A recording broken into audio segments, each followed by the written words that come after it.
Hello Sagittarius friends, this is a report for the January 10th, 2020 lunar eclipse at 20 degrees of Cancer report for Sagittariuses. Eclipses are major events in astrology and their effects can echo out for a long time. We've been working on this Cancer Capricorn eclipse continuum since the middle of 2018, so there have been changes at play in your life based on this polarity, and now there are more changes. So in between the actual eclipses, things kind of fade a little bit into the backdrop. And then as we get 4 to 6 weeks or more out into the actual eclipses again, everything starts shaking up back into our consciousness, back into the forefront. So I always post these early so that when these changes start coming early, then you understand what is happening and you can understand what to expect. Eclipses tend to bring major drama, for better and worse. Awesome new blissful beginnings, things you've wanted to create can come and gel into form now. Lots of tearful goodbyes, many things having to go away in order for the new things to open up. And that often happens. And specifically for Sages, the angle that this eclipse makes to the Sag energies is very emotional. It's a challenging angle. So it shows a massive amount of pressure. It shows that things that have been trying to shift are ready to crack. Something that has been pending for a long time, for better and worse, can actually crack open and happen. So it's definitely going to be emotional. It doesn't necessarily have to be bad or good or, whatever it is what it's going to be. But it is going to instigate massive amount of change. And I'm going to talk about what areas of your life are going to see those changes. To most use the information I'm going to give you, we have to understand where you're at in the Sagittarius spectrum. So early Sag, so basically there are 30 degrees in the Sagittarius sign. If you're born at the early part of that, so basically November born or 0 to 9 degrees, you're an early degree placement. Middle degrees are basically our December 1st through 10th or 10 to 19 degrees. And late Sages, that's where I'm at with you all. December 11th through the rest of the sign, I'm December 16th, or 20 to 29 degrees. So I always recommend that you watch the report for your rising sign and your sun sign. And that's not just with this one. So if you know your rising sign, also watch my report for that, because, this window here shows the sun view, and that window over there shows the moon view, and that window over there shows the rising view, and all of those are views out of the RV. Of where I'm traveling here, okay? And they're all true at the same time. So I always recommend that you watch for your sun sign and your rising sign at least, and if it's not too overwhelming, add your moon sign in there, because all of them are going to have pieces of the total astrological picture. And I'm all about details. You all who know me know that. All right, so now I'm going to give you a summary. If you can't tell, I am an astrology teacher. That's why I try to explain to you the whys of why these things may happen, not just what. But bear with me as I lay a little bit of groundwork, and I'm going to go into so much detail about where I've seen eclipses manifest as they fall into these different arenas of life. And that's from doing thousands of live readings, doing horoscopes for many years, many in-depth horoscopes for many years, and tracking my own charts. And all of this has been for decades. So Sag friends, all zodiac placements are very likely going to see changes, drama, fruition in the 4th house. And that's because Cancer rules the 4th house. So every Sag placement is likely going to see a major change in this arena of life. I'll talk about the details in a second. All Sag placements are also likely going to see 8th house changes. And then middle to late degree placements, you have the additional possibility of the 7th house manifestation.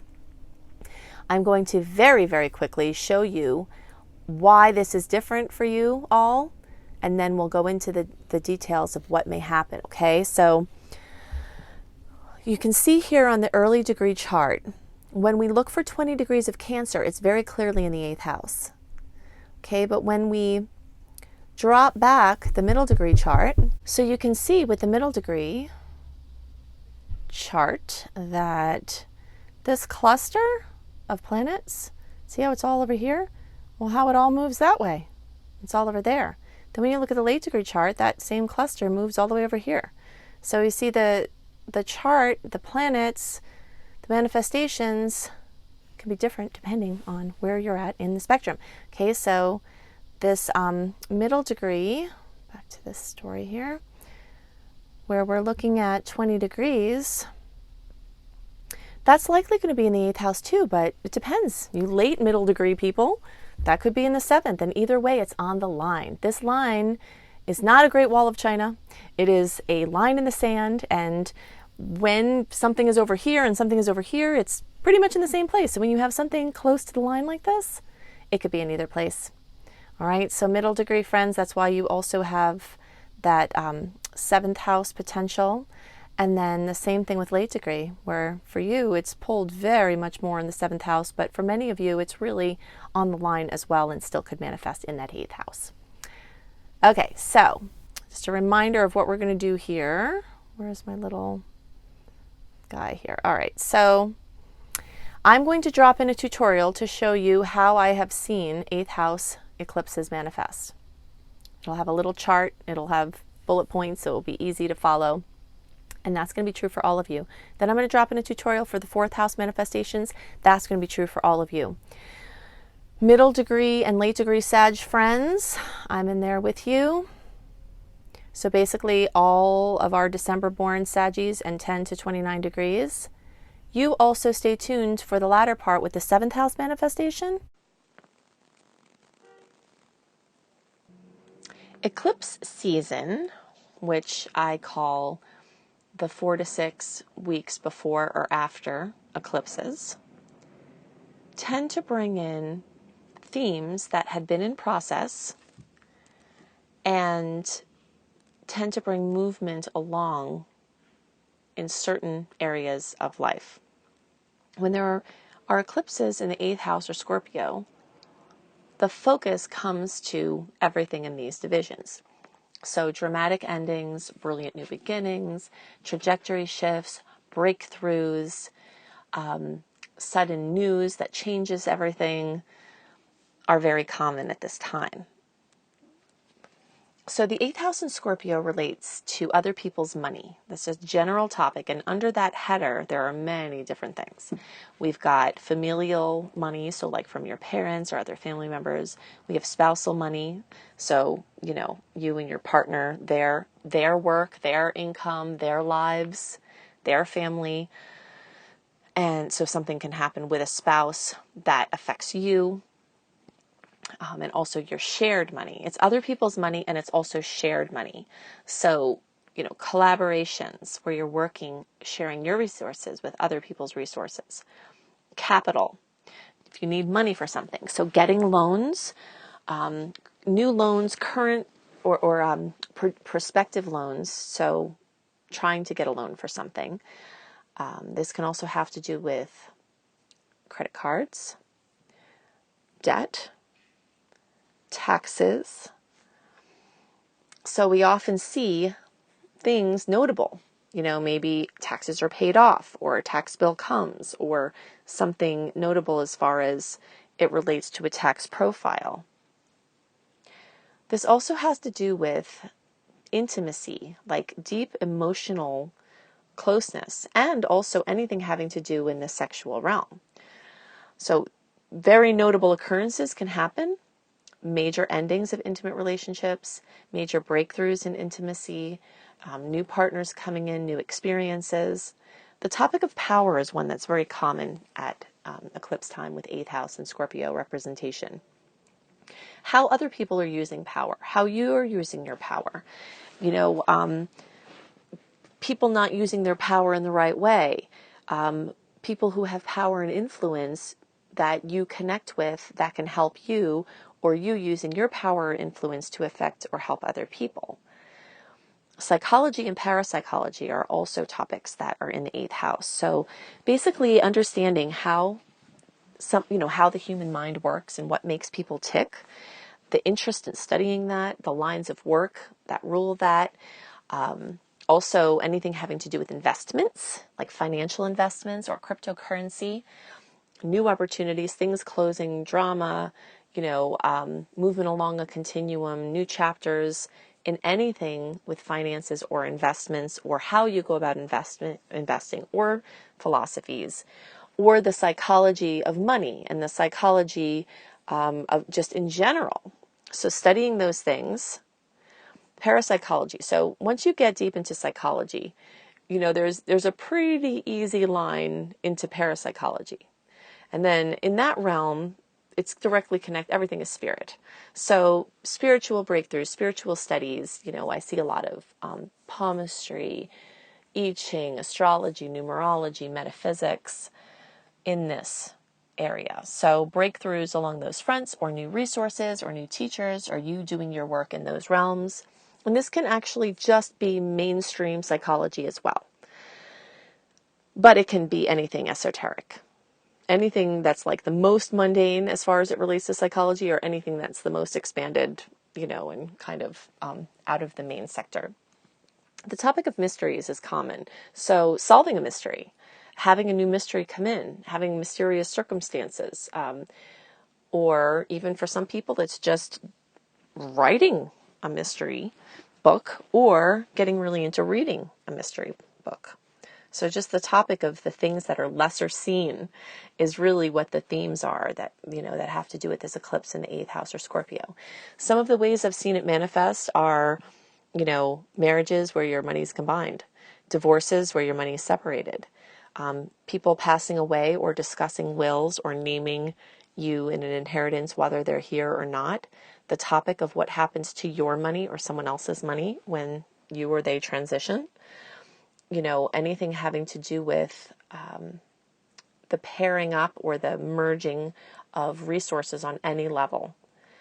You know, so I've seen people win the lotto with things like in here. You know, I've seen people win sweepstakes. I've seen major luck in money happen, and I've seen major surprise expenses or other notable things involving money happen. All eclipses tend to bring a strong amount of emotion because eclipses are related to the moon, and the moon rules our inner realm, our emotional space. But when there's an eclipse in a water sign, and specifically Scorpio, which is really, you know, a very deep abyss of energy, there does tend to be quite a bit of emotion. And this can be for better or worse, but it is, you know, very emotional when the eclipse happens in Scorpio or the 8th house. So having a way to deal with these intense emotions is one of the best ways to be prepared for this eclipse cycle, because you can be more clear and make better decisions and make better use of the opportunities that come, navigate through any challenges that come when you can take the emotional charge off of things. I have a lot of things that I love for emotional energy, but EFT, the Emotional Freedom Technique, you can look this up online, has a lot of good science behind it. It's not just an energy tool, and you can manage your emotions and clear through emotional patterning with that resource. And there's tons of free stuff online. And it's important to focus on the emotional realm, even if it's not coming from the outside, because this 8th house, with being the house of psychology, also has to do with the emotional patterning that creates the fabric of your reality. So making major changes in the patterns of your life is another way that the 8th house can show up. And this can also include the topic of codependency, which I also list under 7th house and Libra eclipses, because these 7th and 8th houses are the partnership houses. So how you relate to other people, your relationship to relationship, not just the key relationships, are something that tends to come up when there's an eclipse in the 8th house or Scorpio. And the question of your energy and other people's energy, your money and other people's money, and finding a balance and finding your footing in resources and connections with others is going to be a major hot topic at this time. Okay, so eclipses tend to bring changes in trajectory, new opportunities, coming to fruition of things in process, surprises, drama, bright openings, notable things in the forefront of home and family, and some other headers. So we're going to look at some common ways that I have seen the 4th house or Cancer eclipses manifest. Home and housing. So many people will move during an eclipse cycle where there's a fourth house or Cancer eclipse, moving to a new place. Some people, this will include like a bilocation or a multiple location. Like if you have a house already, you can set up a second residence or a different residence in addition to the one you already have. For some people, it manifests as just a complete clean, different move. Sometimes it's a temporary move or a temporary change in housing. This energy very much can rule sales, or sales or purchases of homes, getting a home ready for sale, purchasing a new home. Even though eclipse time very often brings these into the forefront, definitely always pay attention to the other information I give for the horoscopes at that time to understand how other transits that can be occurring at the same time as the eclipse season can interfere or enable contractual arrangements and big steps. Very often, a fourth house eclipse will have to do with the changing of occupancy within your home. So let's say you're there and you stay there and the house is the same, but someone moves out or someone moves in. Or you start using your home for home-based business. The starting of a home-based business is very common. Bringing on, an Airbnb or any other home-based business where you're working online. Making repairs or making additions or changes to the home. And again, with these kind of things, definitely pay attention to the other aspects at the time because, minor repairs can be fine at any time, but if you're going to do major additions, there are other astrological factors that I always speak to in the horoscopes that can be relevant. But I do see these eclipses tend to bring movement along these fronts with things like this. Changes in or notable things going on in family, and that's your family that you live with or your family that you came from. Drama, solutions, healings, people getting married, so there's new entrances to the family, people having separations, new children coming into the family. I see a focus on ancestry and genealogy come up very often in this. You might find out you have a relative that is notable. You might connect with someone in your genealogy. You may become really interested in tracking your ancestry or genealogy. Or someone may contact you. Childhood psychology is another thing I see come up. There are rhythms at play in our lives, and and things tend to be cyclical. So the things that you're experiencing now, a lot of the ways that you feel right now, you felt as a child, and that had to do with childhood imprinting and many other factors. But the relationship between what you're experiencing now and what happened as a child, and possibly even prior to, if you believe in past lives or if you believe in genetic memory manifesting as our experience. So, attention to what's happening now as it relates to the past and doing inner work to help stop the cycles for yourself and your family. So that I see that often come up with the fourth house eclipses or Cancer eclipses. So in general, with the fourth house or Cancer eclipse, be prepared to focus on your inner world or the things closest to you, like home level, family level, history, and your emotional or inner space. Eclipses are major astronomical events, and they're also major astrological events.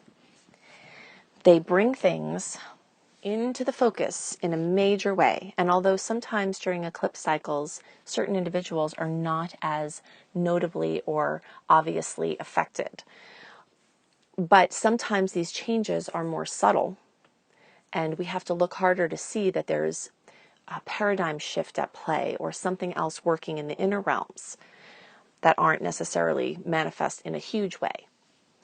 A lot of how we experience an eclipse will depend on the exact degree of the eclipse sign and how that interacts with our placement. So it's very complex, but certain things are very common, which is an increase in focus on the field of experience that the sign or house rules, drama, for better or worse, dramatic conclusions, brilliant new openings, or movement along chapters, closing of a chapter, opening of a new chapter in certain areas. So when there's an eclipse in the 7th house or Libra, one of the biggest things is relationships.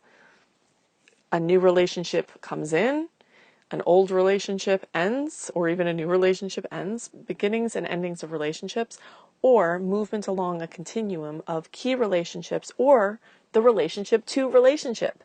What comes up a lot at this time is the topic of codependency. Codependency extends beyond even what the AA definition was, and the way that codependency was originally defined was that there was an alcoholic or a substance abuser, they were the addict, and then the codependent was the person who kind of had to dance around the erratic nature of living with someone who's an addict. But then, of course, things get more complex because a lot of people who have addictions also have codependency issues where they draw in other people who have problems. And basically, the main point the way I define codependency is that it's a boundary disease or a boundary issue. And so eclipses in the 7th house or Libra tend to bring up boundary topics. Are you setting too many boundaries and blocking out intimacy that you want?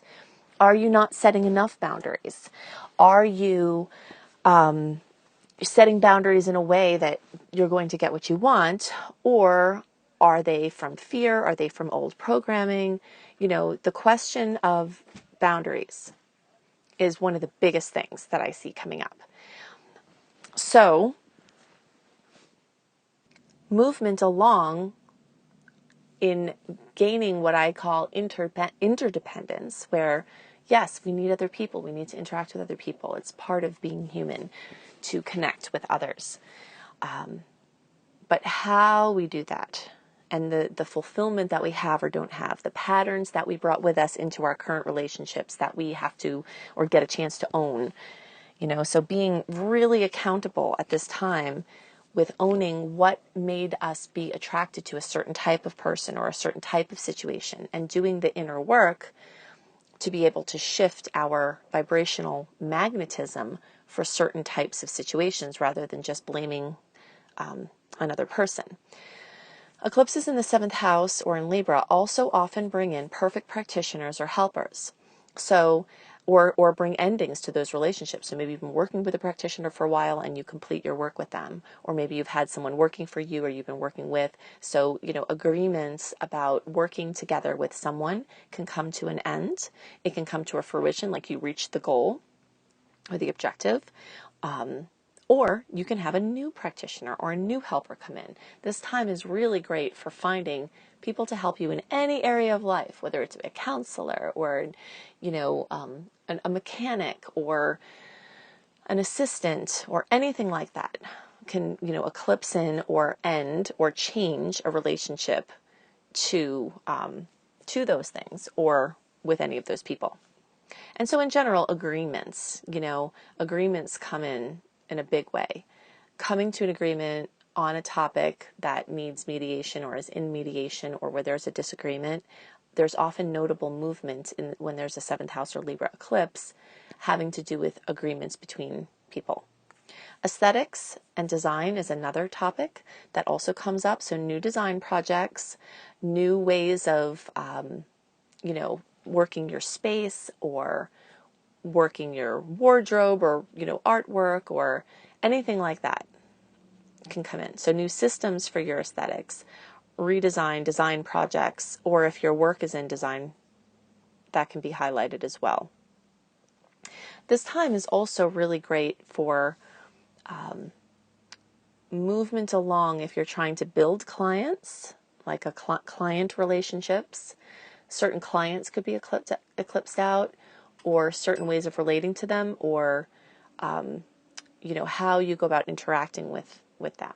So that's also included in the relationship space. So in general, the 7th house in Libra eclipses will feature relationships and your relationship to relationships and any key people in your life and your agreements with them.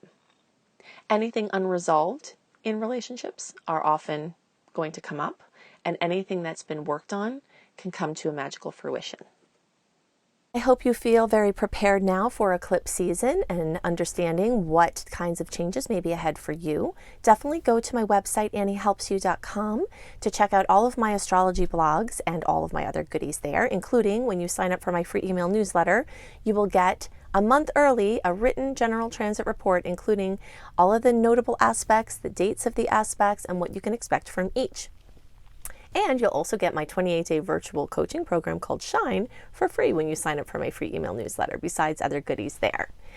If you want written horoscopes by me, go to cozybysweetstarlight.com, and all of the links that I give you are also in the notes underneath. If you just click more underneath the video, you'll see all the websites there. So at cozybysweetstarlight.com, I have lifestyle blogs for healthy living, and I also have written horoscopes, again, up 1 month early, so you can check out what else is going on for your sign 1 month early. If you'd like to learn astrology and you resonate with how I teach, then definitely check out my astrology apprenticeship program, also at anniehelpsyou.com. I hope you have a wonderful month, and I hope you have a wonderful eclipse season. Definitely check out my horoscopes, my individual horoscopes for each sign for you on my YouTube channel, Annie Botticelli YouTube. You can check out my monthly reports. I always have them up a month early. And definitely also check out the November report, because I do talk about the December eclipse and its manifestations in there. And those eclipse manifestations can echo out, January, February, even March beyond. So to have a good understanding about where the first eclipse hit, you can check out my November report where I go into lots of details about that for you. I hope you have a wonderful month, and I'll see you next month. Bye.